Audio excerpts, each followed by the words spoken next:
What is going on, Amazon sellers? Happy Wednesday, and welcome back to the weekly Amazon Q&A show, where we share some e-commerce news, some stats, the occasional business maxim, and of course, we're here to answer your questions about selling on Amazon as we move into the best time of year to be a seller.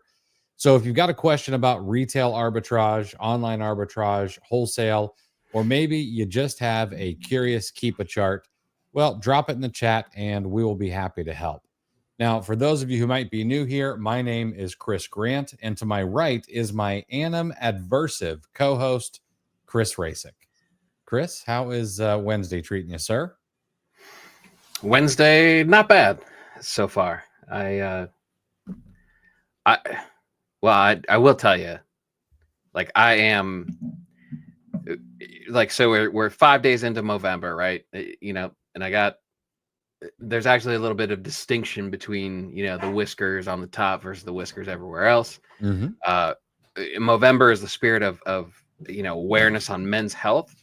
So I also decided to diligently track my calories as well, instead of just kind of mentally forgetting about the extra 700 or whatever, apparently I have been for the last couple months.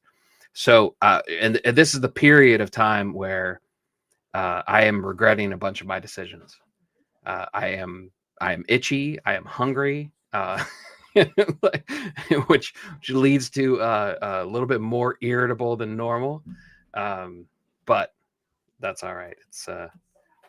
It's all good in the long run, I guess. But other than that, how was the play, Mrs. Lincoln? Right? Absolutely. Yeah, it's I would not say that you're normally irritable, but this certainly will not make things go your direction. Being hangry has got to be the worst. And yeah, I don't care for it. I too track calories, but I also go for like volume eating to try to satiate the monster that's inside me. Yeah, I don't know what the right answer is. It's cool in the beginning, because you're like, oh, that wasn't as hard as I thought, and it's like, just like when you first shave, you're like, all right, well, I look stupid, but I could do this. And then it's like, once that newness wears off, you're just like, Jesus. Right. Now, So, I'm in that speaking phase. of this, Chris is doing this for a good cause. Chris is raising awareness for the Movember Foundation, which they raise funds to better men's health, better men's mental health. And I told you on Sunday that we would be shamelessly asking for donations. There's a link down in the video in the show notes where you can donate, and we would love if you would. Now, if you want to hold off a little bit, I will tell you that next Wednesday, and I'm going to remind you guys at the end of the show as well, next Wednesday, November the 12th, Chris and I are going to do a bit of a mega stream. So we'll start at 5:30, just like normal, but we will be going until 8:30 at a minimum. And there will be prizes that you will be able to be eligible for. And this list is still in flux just a little bit. I have it here somewhere. There it is. This list is in flux a little bit. I have not called in any favors quite yet, but there may be some people here who are listening who may get an email or a DM from me asking to donate, not time, but maybe a product or something like that.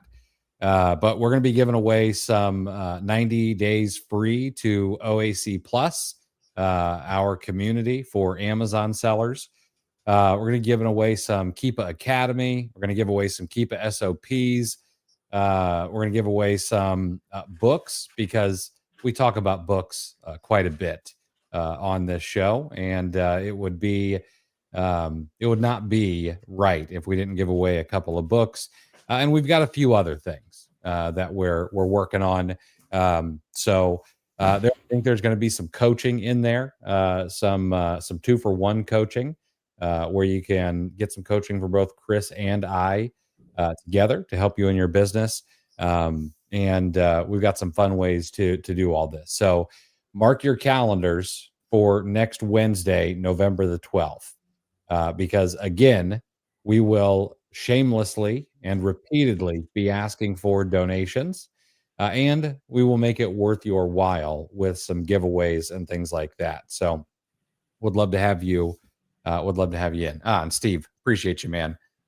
You are you're a scholar and a gentleman. I thank you. And now, before I get to some news, a couple of things. Number one, I see Steve here. I see Shannon is here. Shannon, if you have not checked your DMs yet, you should have one from Steve. Make sure to check that out. He'd love to chat with somebody who's in a position like you are. So, all right. We're going to get to a little bit of news. And of course, if you guys have questions, drop them in the chat. We're going to be getting to questions a whole lot earlier than normal. So it would be very helpful to us. Um, I hate to start the show on a downer, but there was a nasty, deadly plane crash yesterday, a UPS plane. Apparently, the engine detached on takeoff. At least 9 people are currently um, dead, and they are still, as of this morning at least, there were 16 others unaccounted for after this UPS cargo plane caught fire and crashed yesterday. And it was taking off from the company's distribution hub in Louisville, Kentucky, which also happens to be the largest hub UPS has. And if I'm not mistaken, they route around 2 million packages per day. Um, uh, Even, I mean, this was a tragedy, but even worse, this plane was fully fueled and it was on its way toward Hawaii. So there was a ton of jet fuel on board when this thing crash landed and blew up. I've watched a couple of videos. It was not good. And even as of this morning, there was shelter in places for people, making sure there's no hazmat issues, and a bunch of businesses were impacted. There were 3 crew members on board, and the remaining people who passed away were from surrounding businesses, homes, things like that, that were in the wake of this crash. And then as of this morning, like I said, there are 9 people who are passed, 11 that were injured, and then 16 people that are still missing. Absolute tragedy that happened. Now I bring this up because this is one of the something we don't hear about too often, but this is a logistics thing. This is UPS moving cargo from one place to another, and these kinds of accidents happen. And we need to be aware of these things. One, it's just a horrible thing that happened, and my thoughts are with the folks who perished in this accident. But on top of that, there are a lot of people, like your customers, who may not pay attention to the news. And this is going to affect millions of packages, not just in Louisville, but across UPS's entire network, because Louisville is a major hub. So if things are late, if things were lost, and I'm not saying to use this as an excuse, but it is good to know that, well, that is a possibility that your things could be gone or late because of all of this. But absolutely horrible tragedy out of Kentucky. Yeah, absolutely. Not to be disrespectful at all. I mean, it's horrible um, for everyone that's been affected by this. Um, but as it relates to Amazon sellers, it's you never ever want to go through something like this. But on the business aspect of it, and again, forgive me for looking at it this way, but the business aspect, there has to be, rerouting, obviously. You wonder how many packages, it's 2 million per day out of the Louisville hub. but you have package, so you have 2 million that were supposed to show up there today. Those Hmm. likely got rerouted and whatnot, so that puts extra pressure on other hubs or wherever they end up trying to try to cover. And um, yeah, it's tough to get a grasp on exactly how this will affect everything, and Hmm. so I think we kind of have to keep that in mind. It's important to know this because we really don't know what the wake of this will be, or the number of packages nor the length of time that's going to take Hmm. UPS to get everything, um, to get deadlines back on target. So, but yeah, horrible circumstance. Yeah, absolutely. Absolutely. Fortunately, something that doesn't happen very often. That is, Right. I mean, as bad as this is, at least it doesn't happen very often. All right. All right. And again, just a reminder, guys, we're here to answer your questions. So if you've got anything, throw them at us. We'll be happy to get to those as quickly as possible. Um, I don't see any yet. So I will, I'll pop into the second piece of news. Amazon and Perplexity are battling it out. Now, Chris, Perplexity is your favorite AI, correct? Yeah.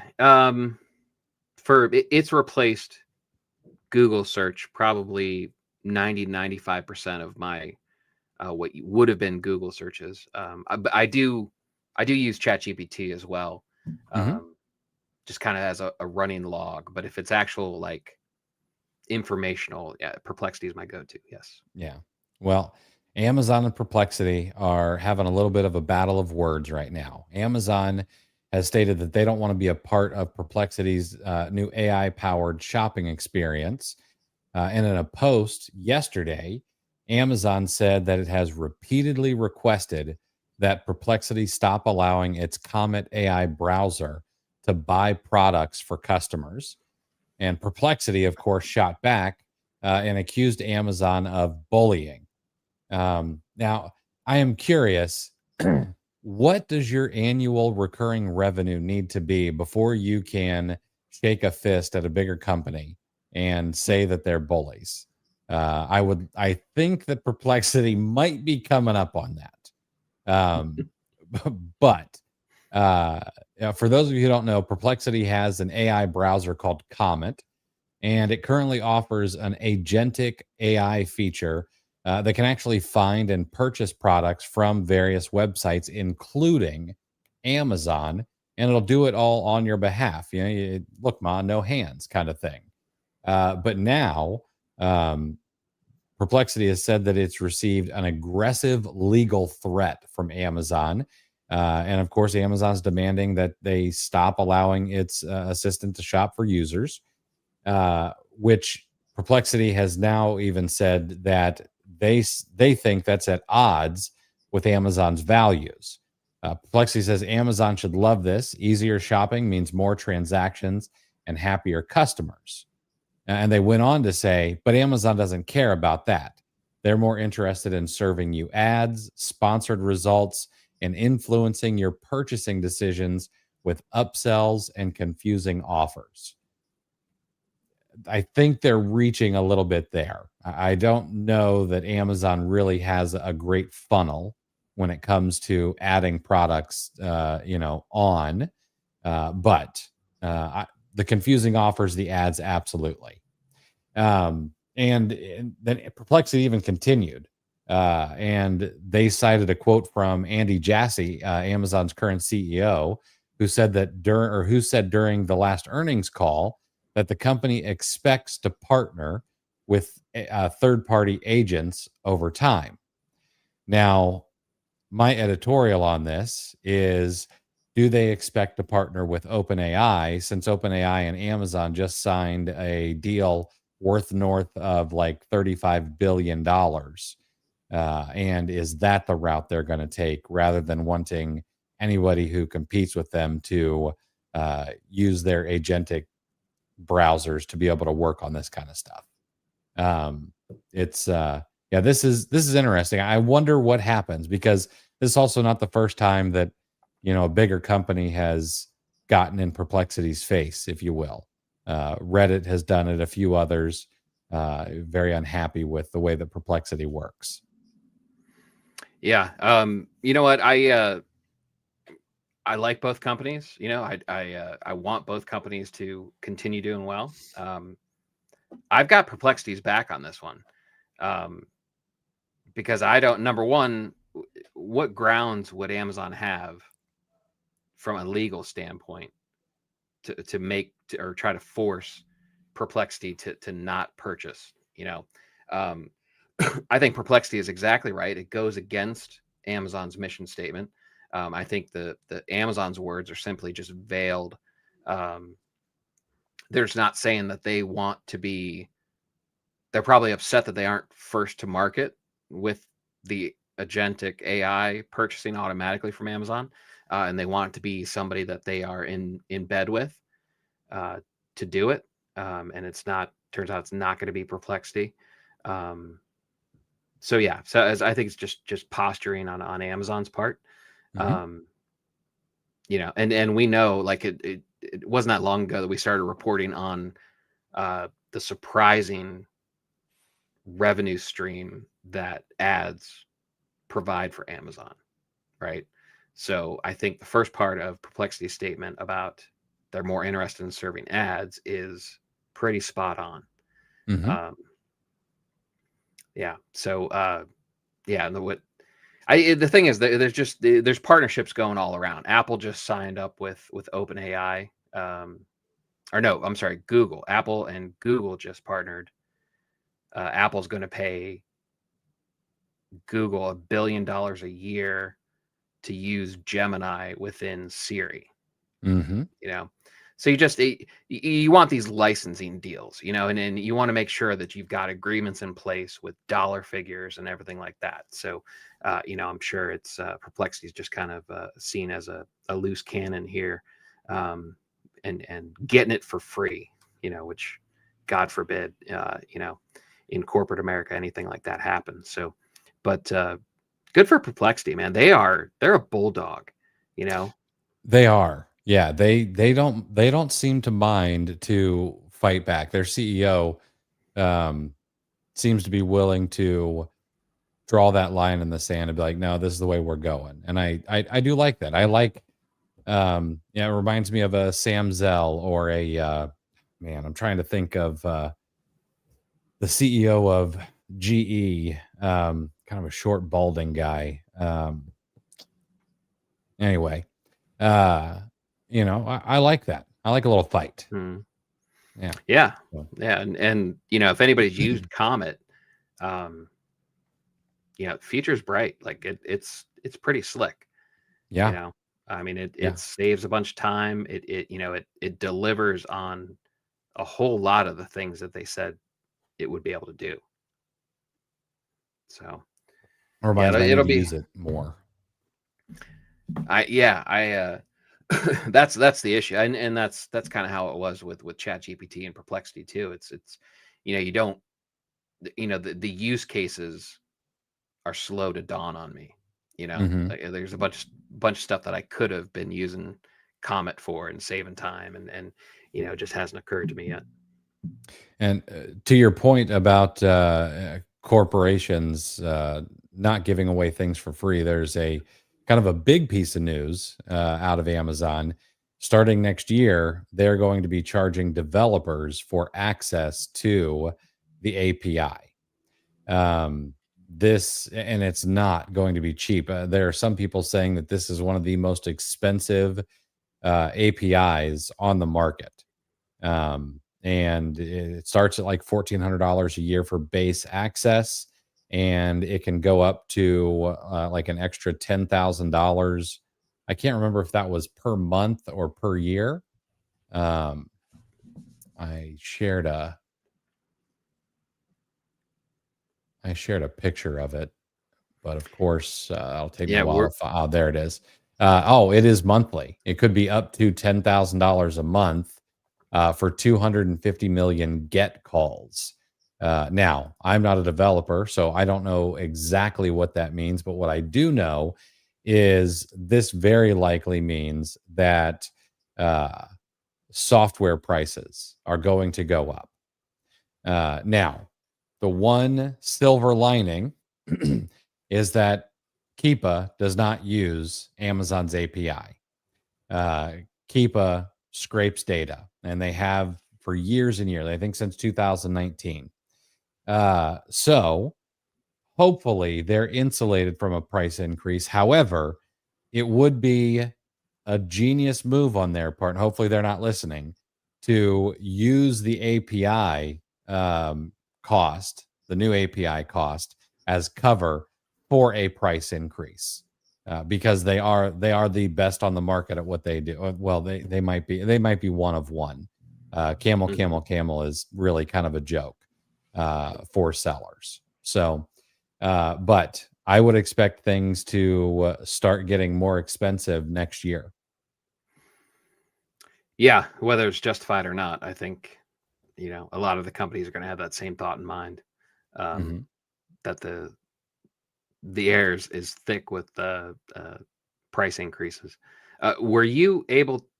Was anyone ever able to source that photo that was going around? Were we able to Yes. find it? Yeah. Yeah. Okay. Yeah. It came. Actually, Luke shared a link to it in FBA today. So yeah, Okay. it came from the AWS developer website. Gotcha. Yeah.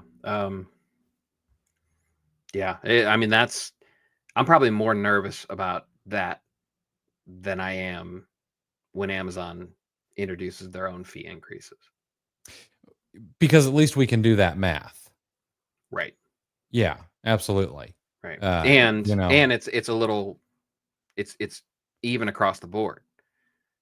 right. This if everyone kind of jumps on board and it starts costing more and the tools that we use start going up across the board, the people that are heavier on tools are going to take a bigger hit. Absolutely. Yeah, and I don't like I don't know how many calls like say the repricer, for example. I would imagine out of all the tools that I use, that's the thing that is calling the most data at the moment. And I don't know how many calls they're making per day for me, and then they've got who knows how many more customers. And 250 million calls seems like a lot, but is it? Um, and I saw recently there is a repricer out there that's typically used for used books. And he made a video. The guy who made a video saying that Amazon basically shut that down because they were bypassing the API and basically making changes with scripts. It kind of seems, and that they basically shut him down and said you're going to have to go through the API. So like it seems that not only is Amazon going to start charging, but they're also going to be closing off loopholes to get around paying that bill. Which is extra concerning when we think about Keepa.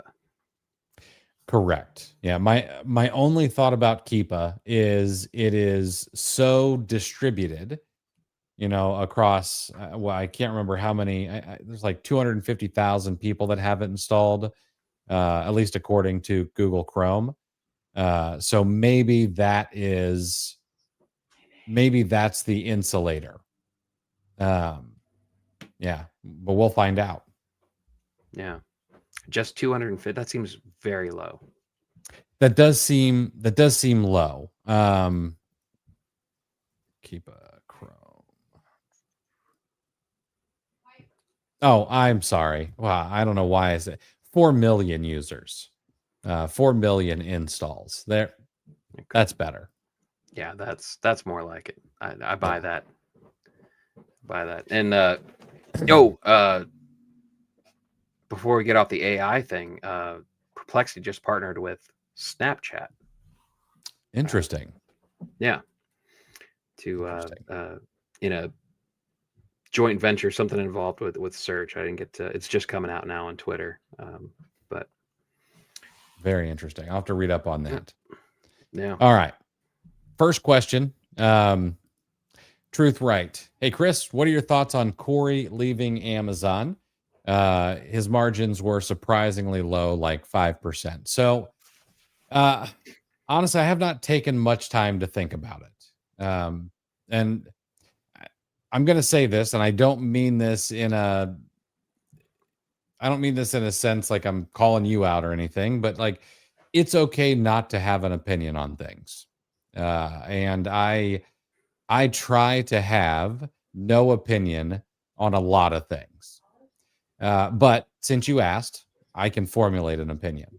Um, I think that Corey's been very helpful to a lot of people. I don't think that he's ever really given advice that is harmful or bad. Have I disagreed with some of the things that maybe he's shared?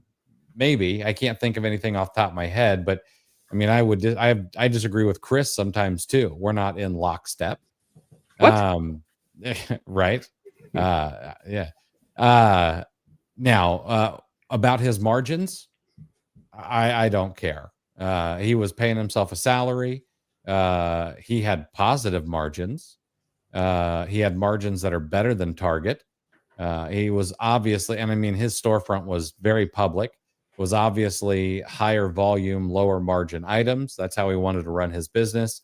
He also had an incredible amount of overhead because of the way that he ran his lifestyle. And I was familiar with, he didn't want to work 16 hours a day. So he had people do a lot of different things for him. His books were completely outsourced. His taxes were outsourced. He paid his or pays his top VA like $12 an hour. She owns like two homes in the Philippines. And I don't think that was the only person on his team either, or at least the only offshore talent on his team. He was very willing to pay for all kinds of things, including advertising help and all kinds of stuff. When you do that, when you optimize for being able to be as hands free as possible, it gets expensive and your margins get low. But again, he was paying himself, I believe, a six-figure salary and then getting what looked to be at least close to a six-figure draw every year. Now, people can be like, "Oh, those are just way too slim, and that's no good." I don't care because it's not my lifestyle. He's not funding my lifestyle. And if his business worked for him, that's good. There's a million ways to make $1 million. So I think as long as he was not a net negative on the community, then I'm glad he was around. Now, what about him leaving? It's very easy to say, oh, well, he's leaving because the margins sucked. Sure, we could say that. But I would imagine that Corey has the skill set to take his business from where it was to 10, 15, $20 million a year if he so chose to. And at $20 million a year, a 5% margin starts looking pretty good after you pay yourself a salary and have yourself a mid six-figure draw. I would imagine if he wanted to do that, he probably could. However, I also know that Corey is interested in a lot of other things, as I am. He's interested in AI. He's interested in local business and all kinds of things. Corey and I have had conversations about these things. And we've even batted around ideas about, oh, this would be a cool business to start because of some of the skills that we already have from the Amazon space. I would imagine that whatever Corey does, he'll be successful at it. He seems like a smart guy and over and above brains. He is one of the most consistent people I've ever met in my entire life. The guy just shows up every day and does what has to be done.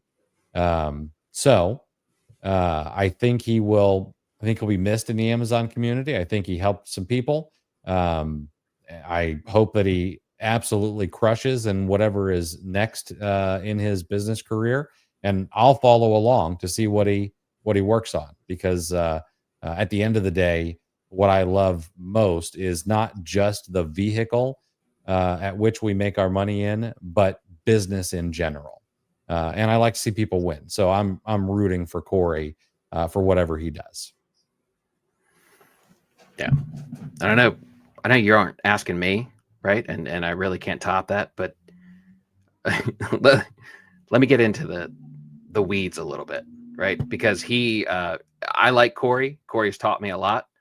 And there's a bunch of BS going around about this, right?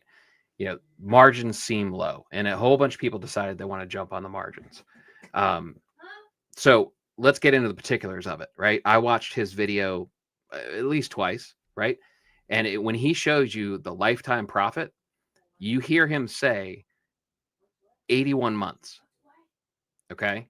Because he says he's been in business for 8 years, but we know he did arbitrage for a while. He wasn't always wholesale, right? 81 months is 6.75 years, right? 6 years, 9 months. And he shows a total profit of, I don't know, low 800,000, something like that. And then he adds in another 120,000 on credit card points.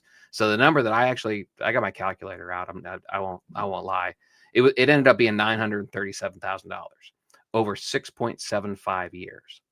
Okay. That's, I don't remember, $150,000 a year. The douchebags on Twitter saying, oh, that's not even worth it. He could have been a salesman and made more money or whatever. Like, that's a bunch of garbage. Okay. Because most of those things, most of the people saying it they look like they're 17. They claim to have a personal chef. They claim to live in Japan for 3-4 months at a time. And then, it's the lifestyle version of the Lamborghini, right? So their opinions don't matter at all. If we're being honest with ourselves, I would guess more than 50% of the people on this call, there's over 100 people here. I would guess the numbers are more than 50%, where if you had a full-time job, like I had my day job, and somebody said, hey, in 8 years, you can make close to $1 million. I would have walked into my boss's office and said, hey, can we skip the whole 2-week notice thing? I'm taking that deal all day long. Okay. So let's not pretend like that's not a lot of money. Right. And let's remember that this guy he was doing videos in the middle, like mid-morning. He was doing these videos that he was posting to Twitter. Right. So he had time to take mid-morning walks. He was frequently joining Miles and Warner at 5:00 sharp. He was home and able to go on video, right? It's hinting at not a massively long day. Like Chris said, he didn't want to work 16 hours. This guy had free time. He was able to do the wholesale challenge a few times. He had a mastermind group. He had time for other ventures as well. And he's making that kind of money with that kind of freedom. Look me in the eyes and tell me you're not taking that deal, right? And then let's also remember that it's not only is it not 8 years, it was 6.75 years. You don't think there was some ramp up period? You think he was just selling millions for 6.75 years ago? No, there's a ramp up period. He was getting new vendors. He was making more deals. That the scale was like this, which means probably the last handful of years, he was paid handsomely, I'm sure. And I think he did claim, he told us on one of his courses that, yeah, he pays himself a 6-figure salary. If that's what it takes, and at the end of the day, the 5% doesn't matter. It's everything. It's that lifestyle. It's the ability to do all this other stuff, have these other interests. If it ends up being 5%, I'm not afraid to admit that I don't care. And he kind of clarified. He said he made some clerical errors. He claimed he lost himself about $250,000 too. So that's not even factoring that in. You throw that in, and we make mistakes. We ramp up. People kind of tend to assume they took that number and they just divided it evenly over 8 years, and that's not how stuff works. The chart goes like this. And The other sentiment that I resent out of this whole thing was people are trying to say that this is a black mark on Amazon as a whole, a black mark on wholesale as a selling model. You're making an assumption that you don't know is true, right? Because something doesn't have to be bad for you to quit something, right? There's a distinct possibility. Corey is a very smart guy. College educated. He speaks confidently. He has a sales background, so he can go toe to toe in any kind of conversation, which is a valuable asset. Did any of these people saying, "Oh, Amazon's dead," that just shows you get out of it while you can? Any of those guys assume that maybe what he's moving to is so much better, right? It's not necessarily negative. What he's leaving doesn't have to be negative if what he's going to blows the doors off as far as potential. So I didn't like a lot of the conversations. I also didn't have a desire to jump into it on Twitter. But he's getting dragged unfairly, in my opinion. Mhm. And I think there's a lot of garbage. People are posturing a little bit too much. And I think the vibe was, we need to dispel that. We need to discredit this. I think that was the cool thing to do, and I just don't think those people are being honest with themselves. Yeah, that is the cool thing if someone who does have a course or a mastermind decides to move on to another opportunity. I mean, and I'm not saying that I would never move on to another opportunity. It's possible. I have so many interests that if one really took hold, is it possible for me to pivot? Sure, absolutely. I just happen to still really love this particular business. But yeah, I don't know. I think that because I think a lot of us are chronically online. I know that I am. And so it becomes very easy to get a little bit jaded and think Mhm. that, oh, well, if it's not a 30-40% profit margin, then it's a waste of my time. And that's just not the case. That's not real life. A Right. healthy business um, is 10%, 10% profit margin, and people in regular business, people who are outside of the guys flexing Lambos and stuff like that, are going to look at your 10% margin and start drooling. Um, and then on top of that, we also like something I really like to keep a hold of in my own mind is a couple of things. Number one is the fact that the average small business in the United States, now non-employer business, meaning you don't have any employees, and Corey did, is the average gross revenue is $47,000 a year. If even if he's got one or two employees, like he's doing a very good job on the gross revenue side. And there's going to be expenses, but then the other thing to think about is you brought up like what mid $800,000 in actual income. Okay.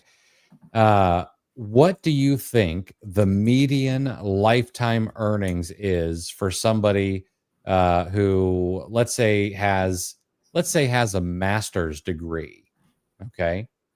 What's the median lifetime earnings of someone who has a master's degree? And this is from the age of 18 to 65, or let's call it 25, 25 to 64, a 40 years of working.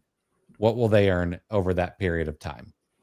Oh man, 40 years of working. I would say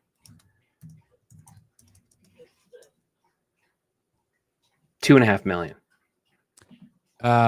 That's close. That's actually just a little bit less than what the median is for a bachelor's degree.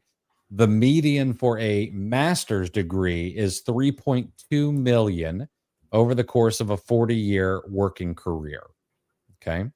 average annual income of about $80,000 a year. Corey made 27% of that in 81 months as actual take home. He's doing all right. He's going to beat the median. I would imagine that he's going to end up making more than the highest level, which is 4.7 million over 40 years if you've got some sort of professional degree, lawyer, doctor, etc. And he's a young guy too. Like I don't know. I don't even know if he's 30 yet, or if he is, he's like just now 30, 31 max. So, yeah. You know what? Here's the facts. You know, and you know, being online, you know, if you are 20 to 22 years old and you're running a Twitter account with some sort of offer on how to start selling on TikTok or whatnot, and you know, if your public facing social media tries to claim that you're clearing $120,000 in the month of December or something like that, you have to say Corey's numbers suck, right? Because you're pretending to be a big shot, you know. But here's the thing: only other 20-year-olds, you know, wannabe hustle bros are believing you. You know, the rest of us are laughing at you. You know, I looked up while you were giving those numbers. You know, the average household income in the U.S. is low $80,000. You know, and he's pulling about twice that per year on average. He has nothing to be ashamed about, and we have nothing to critique. You know, he built a business from scratch. He became proficient enough to where he could also teach his methods to a bunch of people. There are a bunch of people out there making a lot of money based on the education that he provided. Yeah, there's no shame that we should levy on him. yeah. And I honestly and truly look forward to seeing what he does next. I think it'll probably be interesting. I think I'll probably be able to learn from it. Yeah, it'll be fun to watch. And Shannon, yes, we were talking about Corey Ganem. All right. Little light on questions today, guys. And sorry that one went a little long. I don't feel like I have to defend anybody, but in that case, I think like Chris said, I think Corey has been unduly drug through a little bit of mud. Although he is selling something on the way out, and press is press. So I would imagine that Corey's not too upset about it because I know him. I also know he's got pretty thick skin, and he doesn't mind that kind of stuff. But if you have questions, please drop them in the chat. We're here to help you any way we can. But I'll give you guys one last piece of news. There is an update to Seller Fulfilled Prime. This just came out today, but Amazon's updated how they evaluate Seller Fulfilled Prime eligibility and how they set delivery dates to help us better manage our businesses. So the changes are performance metrics will now be evaluated separately for standard size, oversize, and extra large product size tiers. Performance and eligibility in one size tier will not affect eligibility in other tiers. So let's say, for example, that you're not really good at shipping oversize and your metrics fall below standard. Well, it's not going to affect your standard seller fulfilled prime or your extra large seller fulfilled prime capabilities. You can also enroll in multiple size tiers based on your own fulfillment capabilities. So maybe you can only do seller fulfilled prime for standard size products, and you could leave the other sizes out of the equation if you don't have the ability to handle those. And then finally, your trial period is going to start aligning with some weekly performance tracking. So it'll be for 4 full weeks, and that'll go Sunday through Saturday. Now, I don't know that a lot of people are enrolled in Seller Fulfilled Prime or even know that it exists.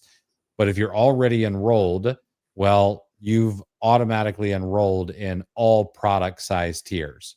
So you're going to want to know if you can't handle certain sizes and you are in seller fulfilled prime, you're going to want to take note to be able to make changes. Um, they're also going to be enhancing the shipping settings automation in Prime shipping templates. If they're enabled, customers are going to see specific delivery dates instead of date ranges for standard shipping orders. So they're really trying to get a whole lot more granular. And you'll get a on-time delivery rate protection for 1 day delivery, 2 day delivery, and now standard shipping items if you enable shipping setting automation in your Prime shipping template. You use OTDR protected shipping labels through Amazon or Vico, and of course, you ship your items on time. So those are the changes that are coming. And yeah, Luke, these all sound fairly reasonable. But you're right. I'm not going to mess with seller fulfilled Prime. If you want to do 0 day handling or something like that, fine. But I'm not. I'm not going to get into SFP at anytime soon. Yeah, that's exactly what I was thinking. Like, all right, this is fair, but no thanks. Yeah. And Locke, hopefully I'm saying your name right, man. I'm not sure if it's Locke or Loke, but I'm going to say Locke. Locke, if you just go into Seller Central and you go up into the search bar and you type in Seller Fulfilled Prime, you'll be able to find where you can enroll if you really want to get in there. Yeah, Locke is a great example of somebody who this may be good for. I leave Seller Fulfilled Prime for the young guys.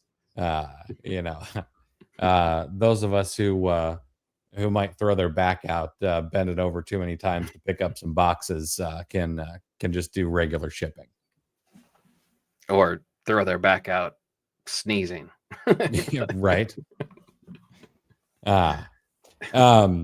All right. Well, guys, listen, we're here for a little while longer. If you guys have any questions, we're more than happy to answer those.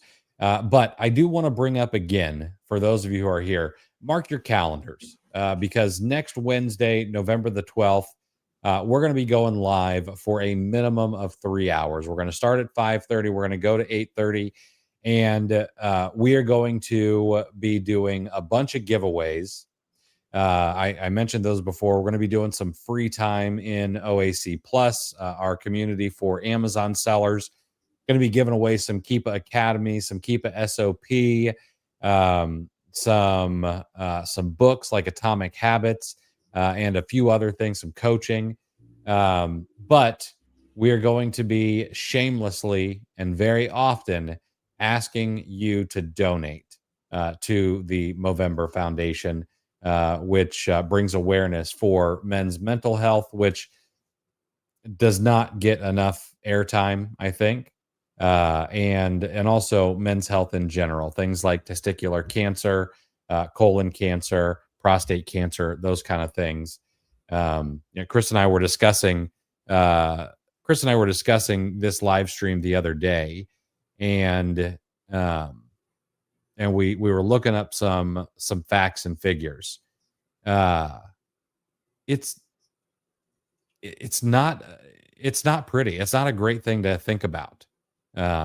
So anything that can be done to try to help, I think, is a good thing. And this is Chris's way of giving back, and so we're going to support him as much as we can, especially for as much as Chris shows up here. I mean, we're going on what, like 60 or 70 weeks straight of doing these lives.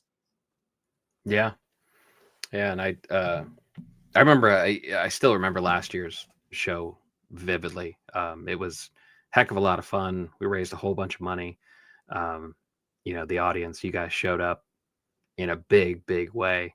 I was really touched. But yeah, so it's it's an important cause.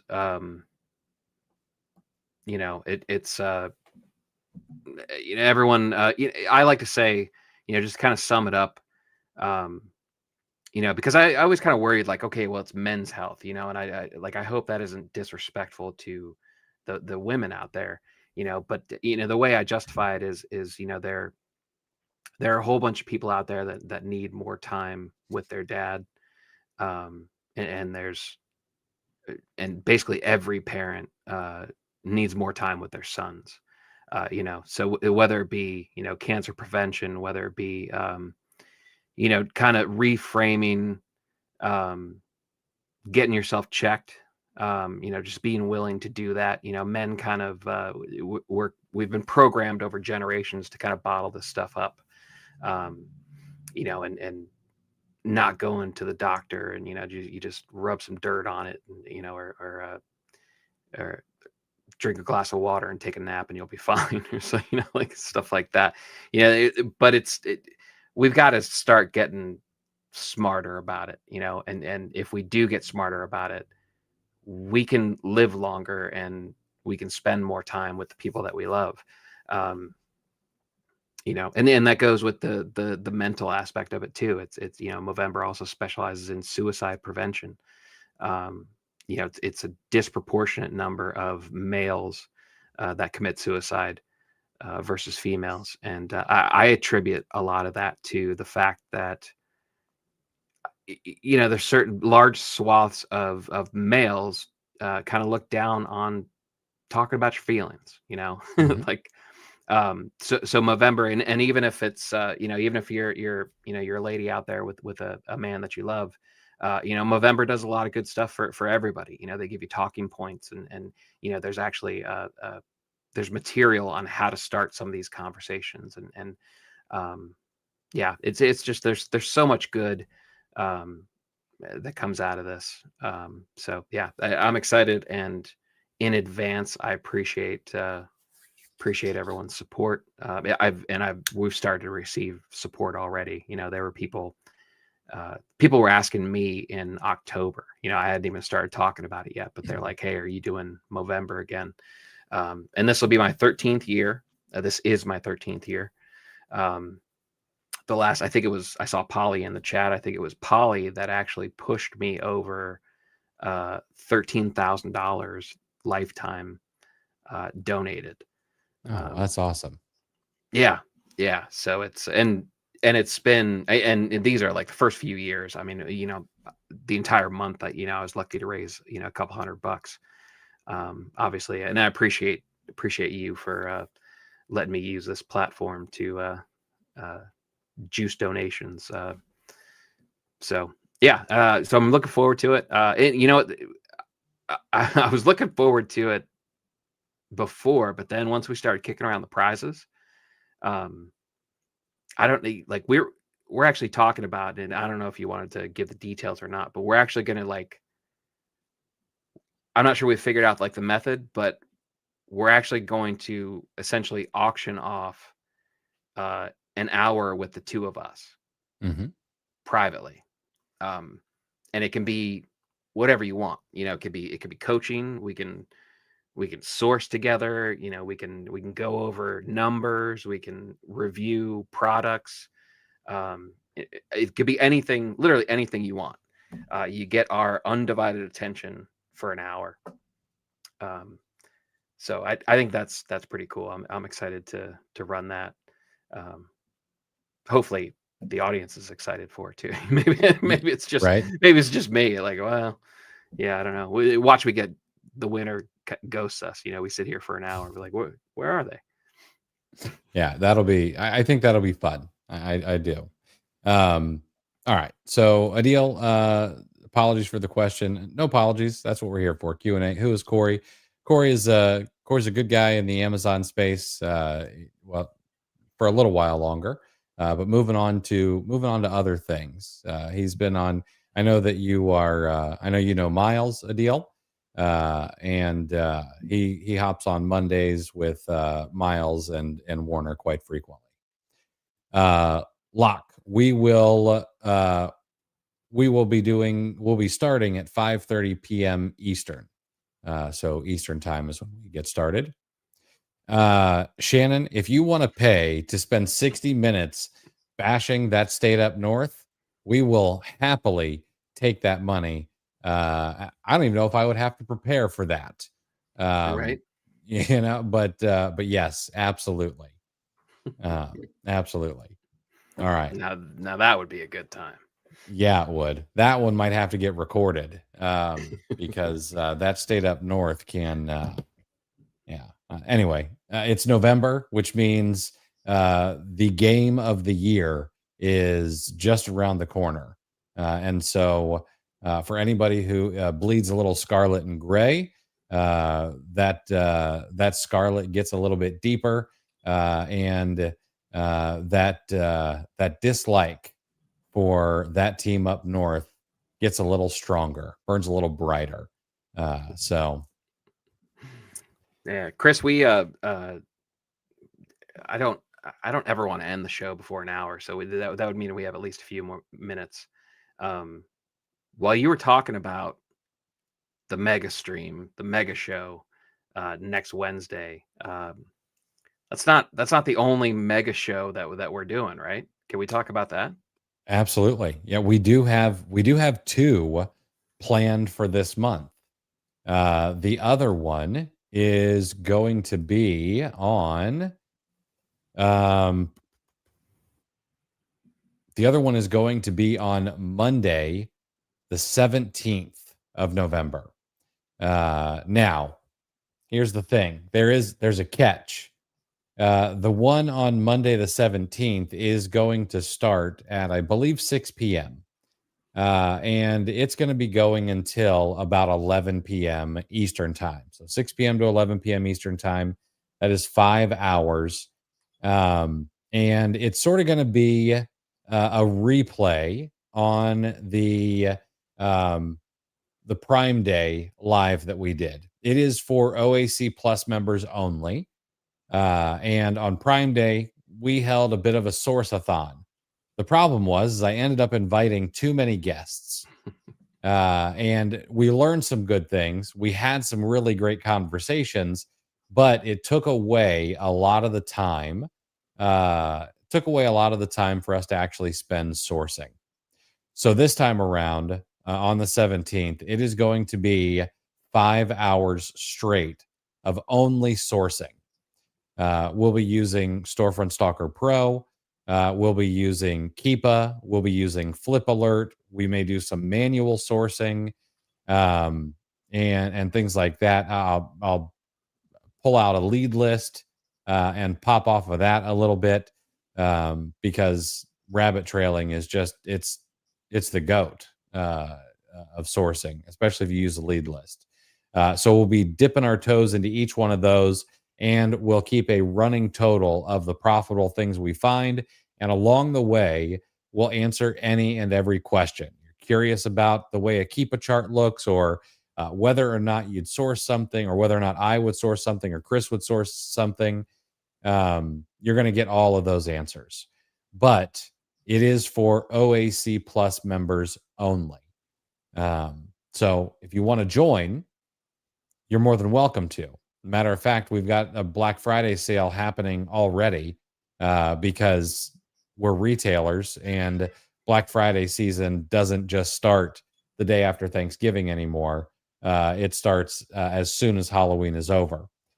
So if you use the code Black Friday 40 and the link down in the video description, you can get 40% off, which is as low of a price as there is if you're not a founding member of OAC Plus. Yeah, I'm looking forward to this, and it's just going to be straight cash, homie. We're going to Randy Moss it. Absolutely. So I'm curious. I'm curious what the number ends up being after 5 hours.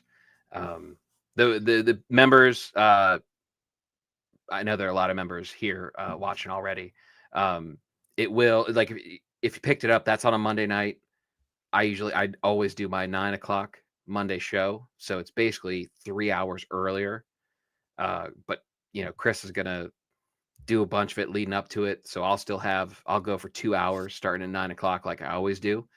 However, you're gonna have 3 bonus hours before that, and we're just gonna throw it all into the pot and see how much money we can source in one giant session. So Yeah. It's I I'm gonna I don't like calling my shot, okay?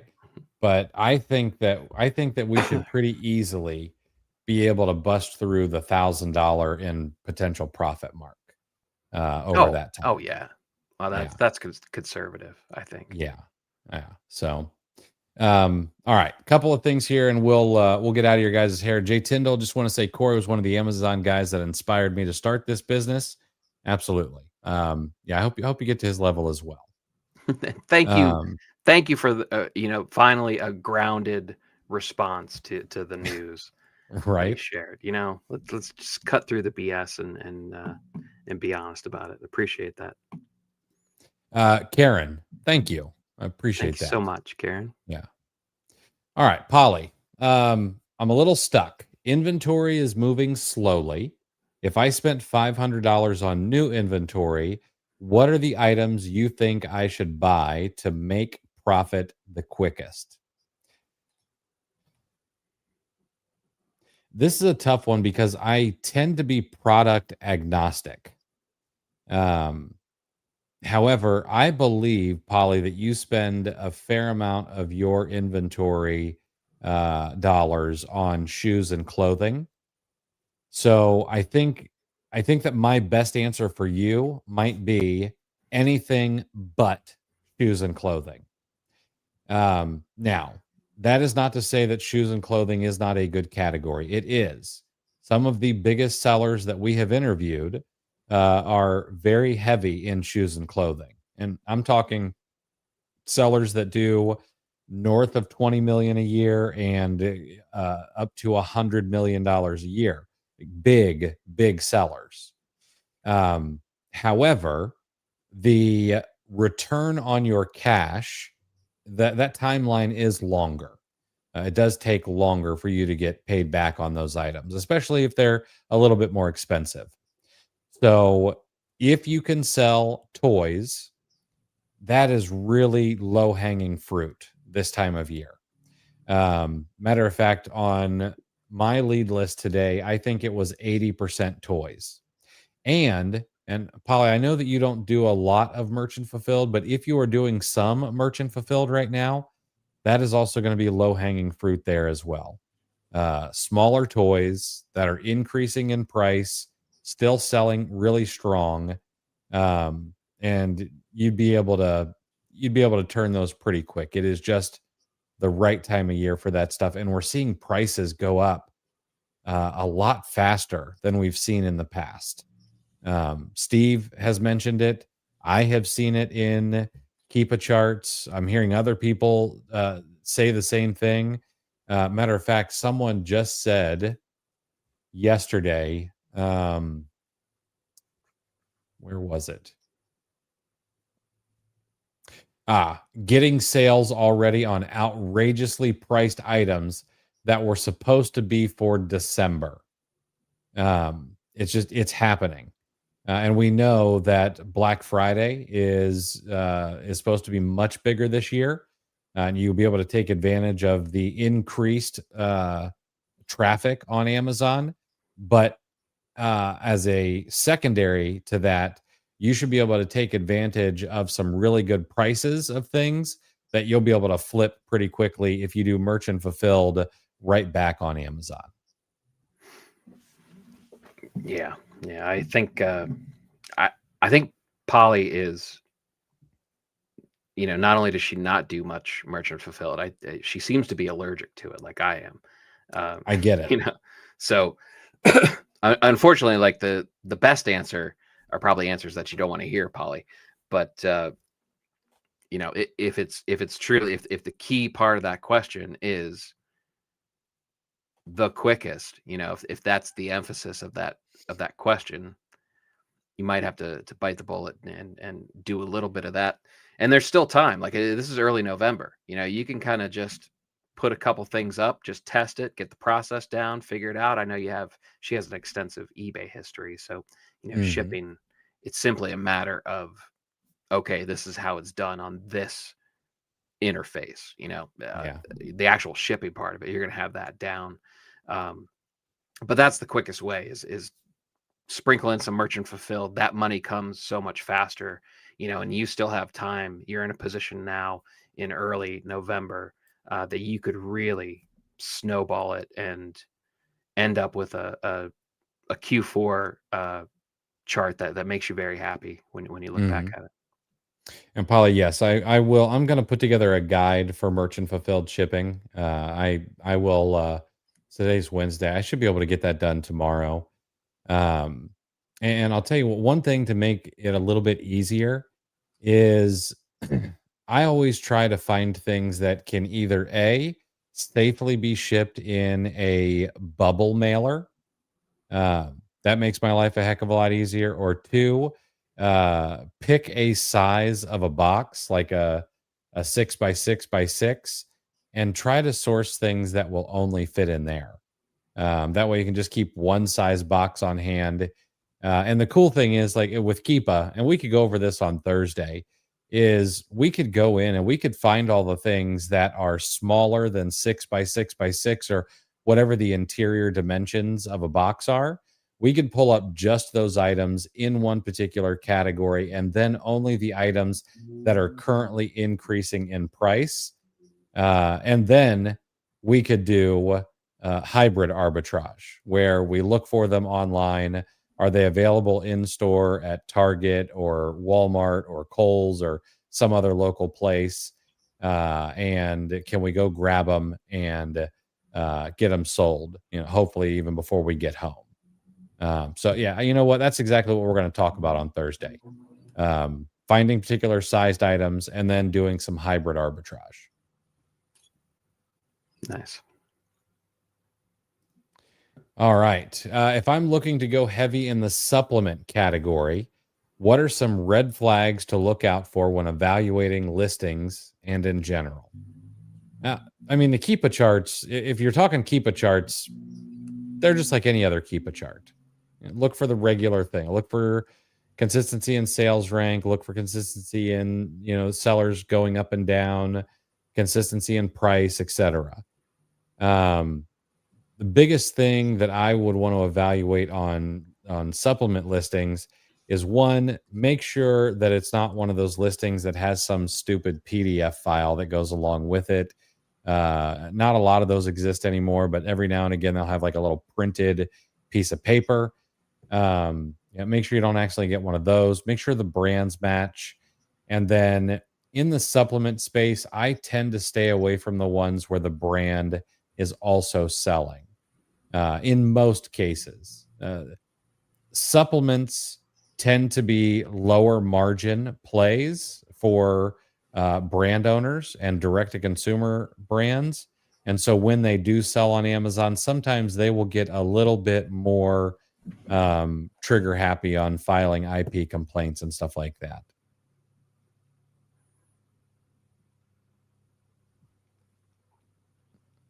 And I would imagine there's fine art to learning certain sales cycles. Yes. They seem much more beneficial than the median in the supplement category, if you know which stores to look for.